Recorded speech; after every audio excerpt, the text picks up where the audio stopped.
Hey, this is Gene. A lot of good things today for Manchester United. As I said yesterday, that this weekend's going to be very difficult for me. I put on Facebook that I've been stocking up for my eventual disappointment between my two teams this weekend. Florida State has to play Alabama, and normally I would never have an issue with Alabama. We do pretty well against SEC teams, but we finished 2-10 last year. So I don't know what's going to happen. I hope that we show up. And of course, we have, after the fallout of the Grimsby Town game, we're playing Burnley at home. We should win the game, but a lot of good things happened today. First of all, did you see his Ruben Amorim's press conference today? He said, "This is how I am. I'm going to be passionate. I'm going to be upset with my players. Sometimes I'm going to love them. Sometimes I'm not going to love them. I'm going to sit there and say I'm going to leave, and other times I'm not going to." This guy understands what it means to be a fan or a supporter of the team. This is how we feel when we watch him play.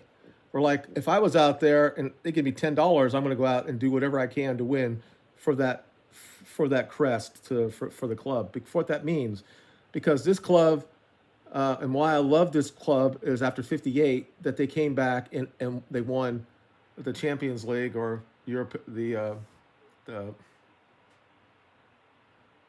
champion, the Europa. No, it's not the Europa. Whatever.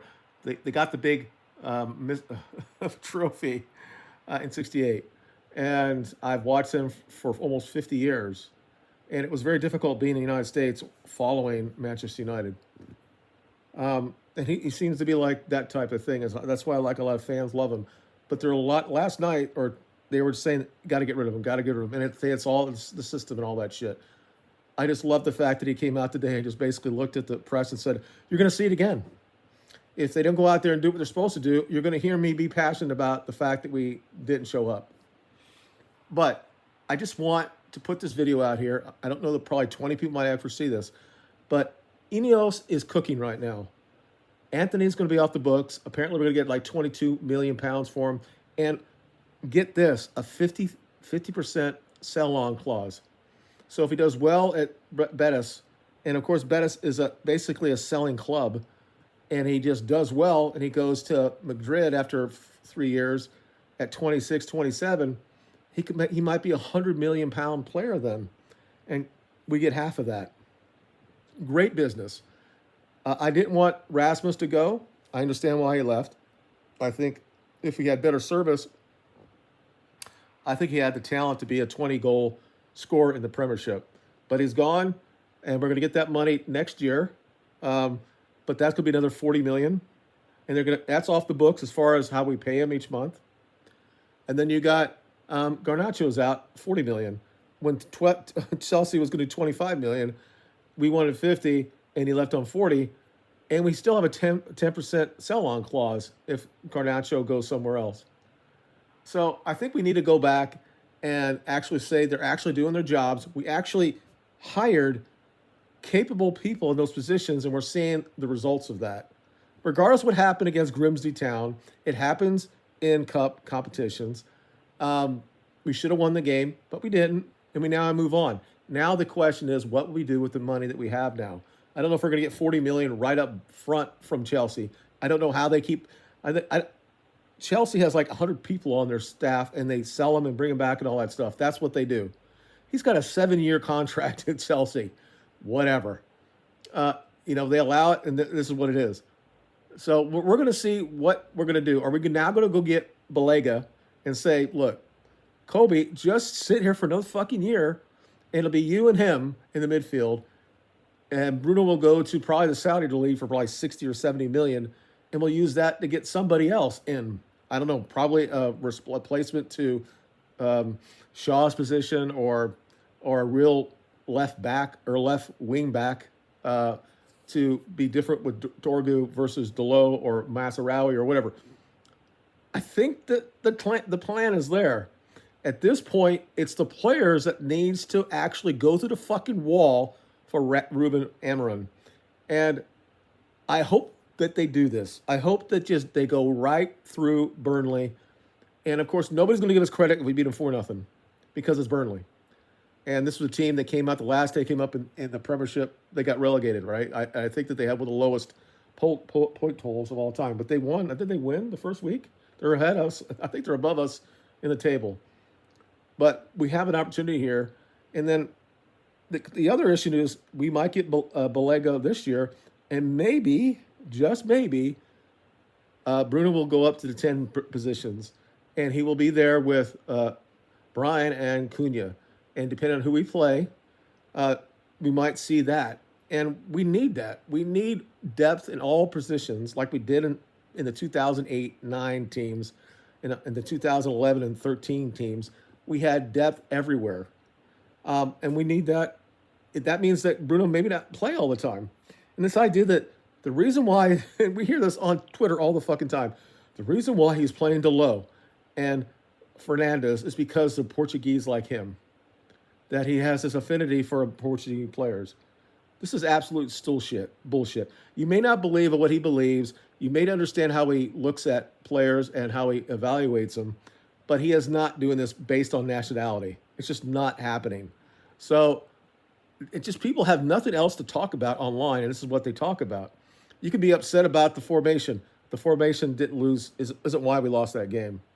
It's the effort and the fact that we played a team that looked like that did the same amount of athletic ability that we had, and that shows that we were not ready to start at the beginning of the game. Now, you can say as a fan that it's the coach's responsibility to have that team ready, and that's a fair criticism. However, this team has been doing this forever, all right, especially since Ferguson left. There were a couple of times under Ole that we looked like we would always fight to the very end. Sometimes under Mourinho we were that way.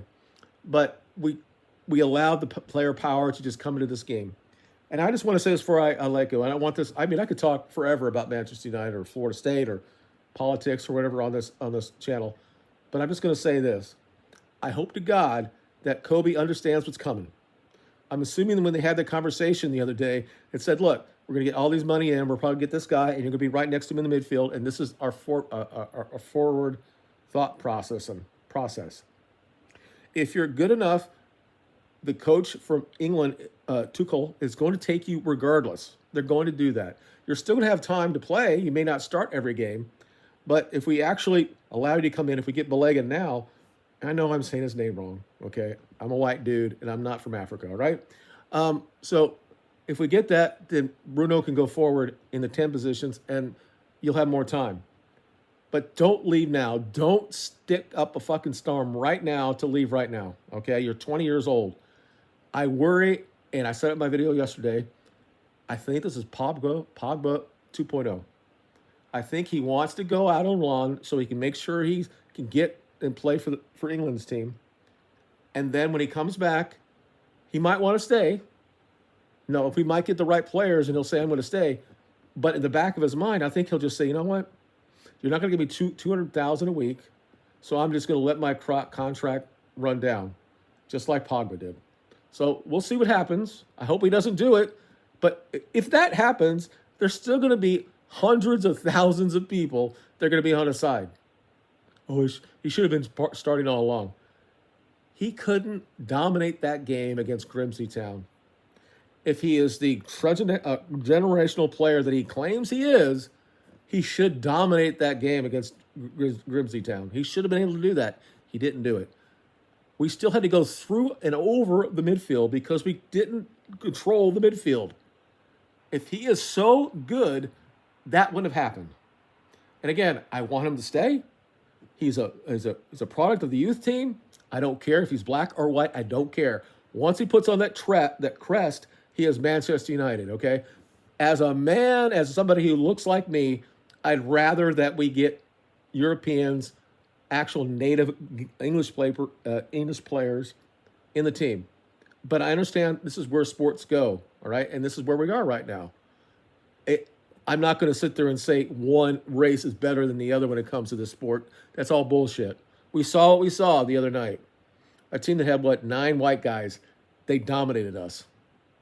And, we didn't show up. You have to show up. And this happens a lot in college football as well. When, Alabama or something like that doesn't get to go to the playoff, or they don't go to the national championship game, and they go and play a team in, the Sugar Bowl, like Utah or who else did they play at that time? They didn't show up and they got blown out. Well, see, they didn't want to show up. Happened to my team. We should have been in the playoff a couple years ago. We went to the Orange Bowl. We got blown out. Like 8 of our guys or 10 of our guys just decided to leave. And it's totally different now for college football, and it's very difficult for me because I love the game. You got EPL, college football for me. Right now in my life has been number one and number two. I mean, obviously, I was a huge baseball fan when I was growing up because that was the number one sport in the United States. And I'm a Cardinals fan. I was born there. That was like, that had the highest ratings of anything other than the Super Bowl. But it all kind of like changed. These guys make so much money right now. The guy that just went from Dallas to Green Bay he's making $45 million a year, and that's like he's paying like 3 or 4 million each game, and we're seeing that in soccer overseas or football, and you wonder, especially when you're young. And I think if a team says we're not going to give you all this money right now, you worry about the motivation when they get all that money.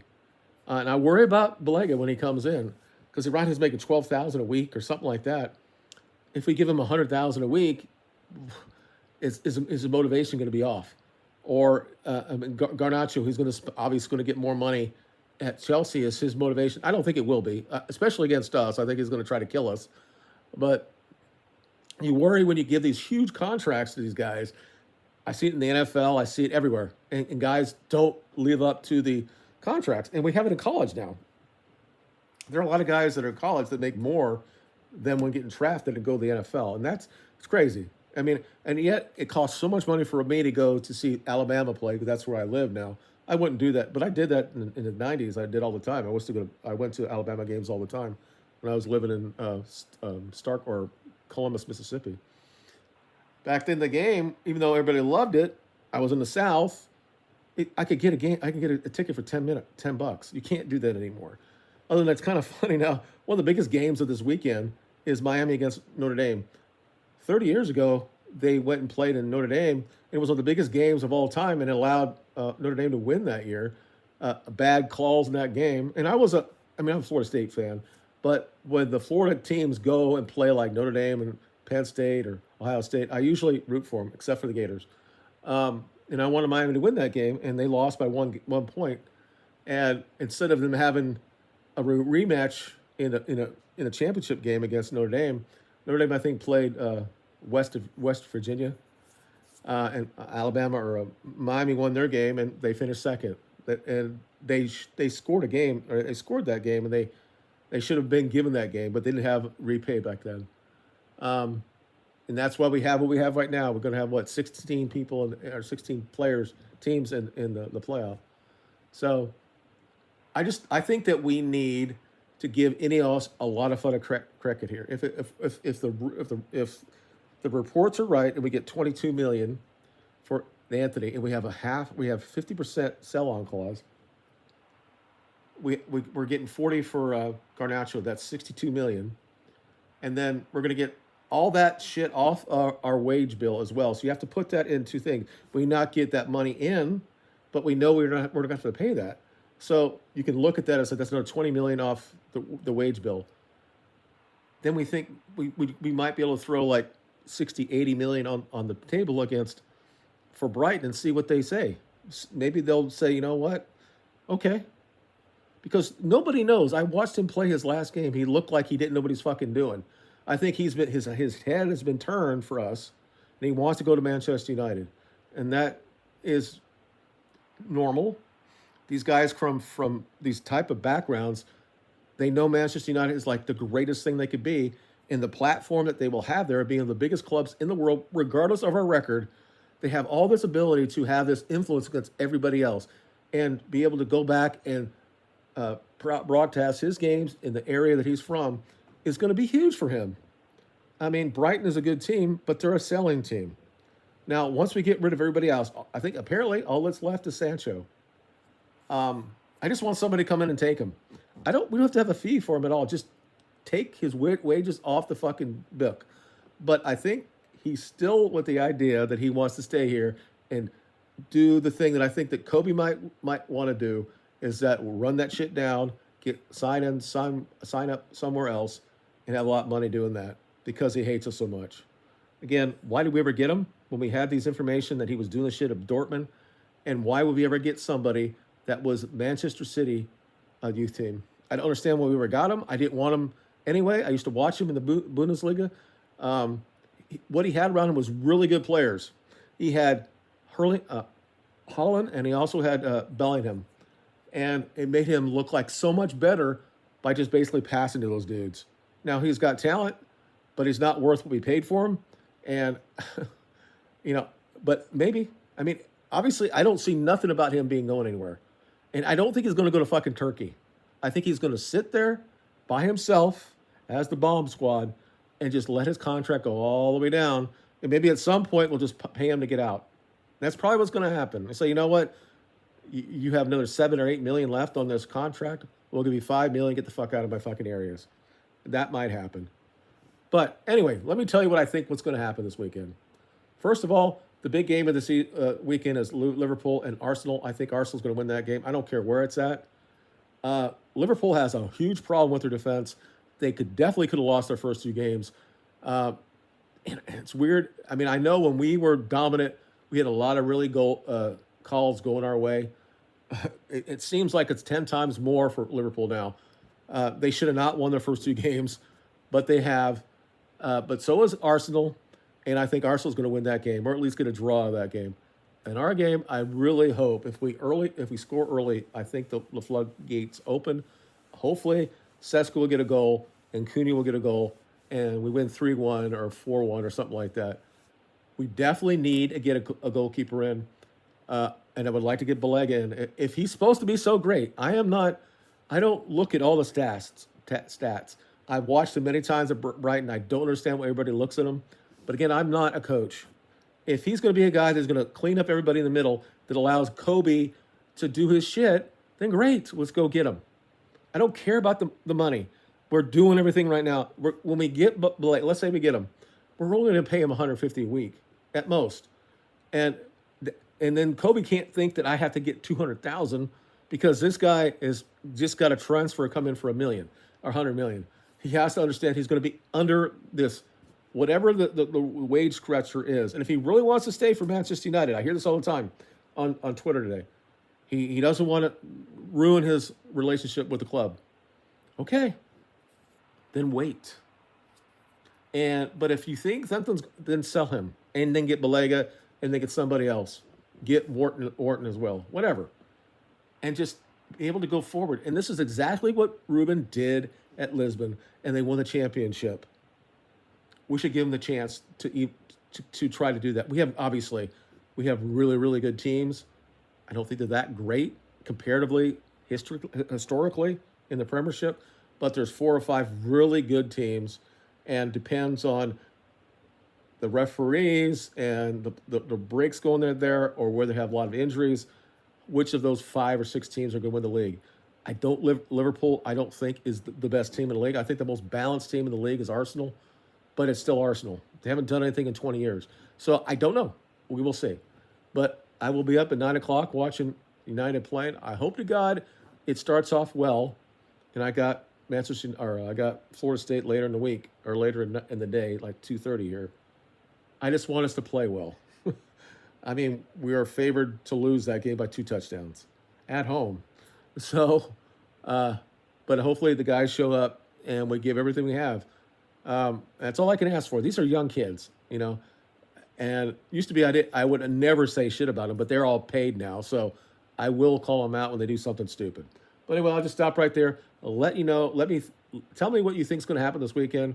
Do you think that our strike force is going to just destroy Burnley, and we go from that, we get Chelsea and all that, City and all that, and see what happens?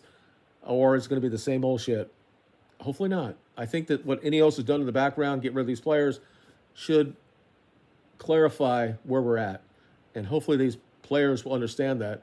And I love what Ruben said today. He said, yeah, you might see this again. After we go out there and we're doing well, and then we do this shit and just do this shit, clang it down, I might come out and say I'm going to leave. I love the dude. Anyway, you guys have a good weekend, and we'll talk to you later. Bye.